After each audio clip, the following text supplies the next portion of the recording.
கண்ணா என் கூந்தலில் சூடும் பொன் பூக்களும் உன்னை உன்னை அழைக்க. கண்ணே உன் கைவளை மீட்டும் சங்கீதங்கள் என்னை என்னை உடைக்க.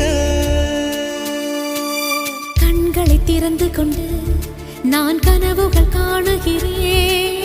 கண்களை மூடிக்கொண்டு நான் காட்சிகள் தேடுகிறேன். உன் பொன்விரல் தொடுகையிலே நான் பூவாய் மாறுகிறேன். பூமியில் நாம் வாழும் காலம் தோறும் உண்மையில் என் ஜீவன் உன்னை